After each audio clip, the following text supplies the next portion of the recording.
할렐루야. 4월 3일 목요일자 말씀의 실제입니다.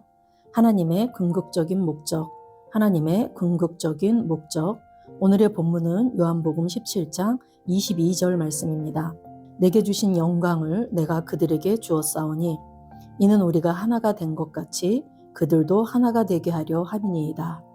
내게 주신 영광을 내가 그들에게 주었사오니 이는 우리가 하나가 된 것 같이 그들도 하나가 되게 하려 함이니이다. 하나님은 사람을 만드실 때 그저 그분을 닮거나 그분처럼 기능하는 것으로 만족하지 않으셨습니다. 그것은 시작에 불과했습니다. 하나님의 궁극적인 목표는 사람과 하나가 되는 것이었습니다. 하나님은 우리 안에 거하시고 우리와 분리될 수 없는 하나가 되기 위해 우리를 창조하셨습니다. 주 예수님은 내가 아버지 안에 거하고 아버지는 내 안에 계신다고 말씀하셨습니다. 하나님은 우리와 함께 그리고 우리를 위해 동일한 일을 하셨습니다. 이것은 태초부터 하나님의 꿈이었습니다. 골로새서 1장 26에서 27절은 말합니다. 이 비밀은 만세와 만대로부터 감춰졌던 것인데 이제는 그의 성도들에게 나타났고 하나님이 그들로 하여금 이 비밀의 영광이 이방인 가운데 얼마나 풍성한지를 알게 하려 하심이라. 이 비밀은 너희 안에 계신 그리스도시니 곧 영광의 소망이니라. 고린도전서 6장 17절은 말합니다. 주와 합하는 자는 한 영이니라. 이는 단순히 주님을 닮은 것 이상입니다. 예수님이 나를 본 자는 아버지를 보았다고 말씀하셨을 때 그것은 단순한 닮음이나 기능 이상의 것이었습니다. 그것은 하나됨에 대한 계시였습니다. 하나님은 단지 거하실 집을 찾으신 것이 아닙니다. 그분의 궁극적인 목적은 당신을 통해 열방에 그분의 영광을 나타내는 것입니다. 성경에서 열방은 단지 국가만을 의미하지 않습니다. 오히려 공통의 관심사나 특성으로 연결된 사람들을 의미합니다. 그리스어 단어로는 에스노스로 공통의 관심사나 이데올로기를 가진 사람들의 집단을 뜻합니다. 자신이 하나님과 분리될 수 없는 하나로서 하나님의 영광을 당신의 세상에 나타내도록 그분께 보냄받았다는 것을 인식하십시오. 지금 어디에 있든지 그곳에서 하나님의 영광을 나타내십시오. 이것이 당신의 부르심입니다. 당신은 하나님을 운반하는 자이며 그분의 영광의 광채입니다.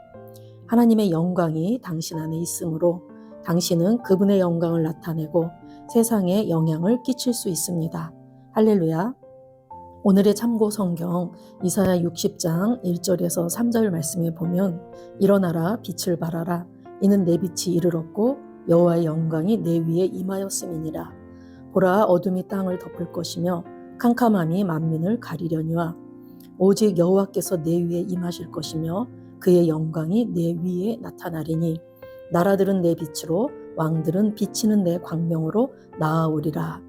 예수님 오시기 전 700여 년 전에 이사야 선지자는 메시아 즉 그리스도께서 이 땅에 오실 때 그분의 그 구원의 빛을 통해서 교회가 탄생하게 될 것이고 또 그 교회가 확장될 것이라는 것을 이렇게 예언하고 있습니다. 때가 찼을 때 예수님께서 이 땅에 오셨고 그분의 속량 사역을 완성하시고 이 땅에 새로운 피조물들이 탄생하게 된 것이죠. 그래서 이제 그 새로운 피조물들은 하나님께서 궁극적으로 목적하신 바가 무엇인지를 이 땅에 드러내고 나타내는 자들입니다. 오늘 하나님의 궁극적인 목표는 사람과 하나가 되는 것이라고 이렇게 크리스 목사님께서 말씀하고 계시는데 하나 된다라는 것은 완리스, 완전한 연합을 말하고 있습니다. 고린도전서 6장 17절에 주와 합하는 자는 한 영이니라 그럴 때 거듭난 저와 여러분은 성령 하나님과 완벽하게 하나입니다. 한 영인이라 할 때 이 한이 헤이스로 완을 말하는데 이것은 목적과 본성과 품성 안에서 하나됨을 말하고 있습니다. 하나님의 목적과 하나님의 본성과 하나님의 성품이 곧 나의 목적이고 나의 본성이고 나의 성품이라는 얘기죠. 이것은 완전한 연합 하나됨을 말씀하고 있습니다. 그래서 기독교의 핵심은 사실 우리가 종교 생활을 하는 것이 아니라 내 안에 계신 그리스도, 그분과 연합된 삶, 그분이 나를 통해 나타나는 삶인데 골로새서 1장 26, 27절에 이 말씀을 분명히 하고 계십니다. 이 비밀은 만세와 만대로부터 감춰졌던 것인데 이제는 그의 성도들에게 나타났고 하나님이 그들로 하여금 이 비밀의 영광이 이방인 가운데 얼마나 풍성한지를 알게 하려 하심이라. 이 비밀은 너희 안에 계신 그리스도시니 곧 영광의 소망이니라. 아멘. 저와 여러분 안에 계신 그리스도가 영광의 소망이십니다. 세상의 모든 피조물들은 저와 여러분이 그들에게 다가가기를 기다리고 있습니다. 내 안에 계신 그리스도는 내가 입을 벌릴 때 말씀하실 수 있고 내가 손을 내밀 때 그분이 행동하실 수 있고 내가 가는 곳곳에 그분이 역사하실 수 있습니다. 그래서 저와 여러분을 하나님을 운반하는 운반자라고도 말씀하고 있는 것입니다. 베드로전서 2장 9절 말씀에 그러나 너희는 택하신 족속이요 왕같은 제사장들이요 거룩한 나라요 그의 소유가 된 백성이니 이는 너희를 어두운 데서 불러내어 그의 기이한 빛에 들어가게 하신 이의 아름다운 덕을 선포하게 하려 하심이라 라고 말씀하셨는데 저와 여러분 새로운 피조물을 하나님께서 택하신 족속이요 그러셨습니다. 우리는 선택받은 민족, 독특한 족속으로 지어진 이 땅의 유일한 하나님의 백성입니다. 왕같은 제사장들이요 할 때 우리는 왕으로서 다스리고 통치하고 제사장으로서 이 땅에서 하나님을 예배하고 하나님을 섬기면서 많은 사람들을 하나님께로 인도하는 제사장들이라고 말씀하십니다.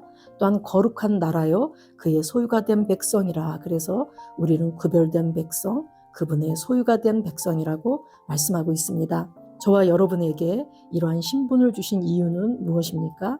우리를 어두운 데서 불러내셔서 그분의 기이한 빛에 들어가게 하신 이에 즉 그 하나님의 아름다운 덕을 하나님의 아름다운 탁월함을 세상에 선포하게 하려 하심이라 라고 베드로 사도는 말씀하고 있죠. 이제 저와 여러분이 하나님께서 그분과 완벽한 하나가 되게 하신 이유를 이 말씀에서 우리가 찾을 수 있습니다.